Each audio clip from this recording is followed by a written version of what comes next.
Hi there. So today I'm going to show you how to get your Echobrain webhook URL and your Echobrain script tag that you'll need to integrate your Echobrain reviews with your e-commerce shop. So first of all, you need to log in into your Echobrain account. So remember that for that you need a username, which you should have gotten when you registered your account, and then a password. Once you're logged in, head to the top part of your admin's homepage, so here, and click on each of the elements to get your webhook URL and your script tag. So first, click on webhook URL, copy that. You can click on that to copy it and save it somewhere so that you can use it later in step 3 of the integration process.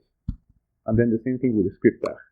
Click on the script and then also copy this and save it somewhere so that you can use it later in step 4 of the integration process.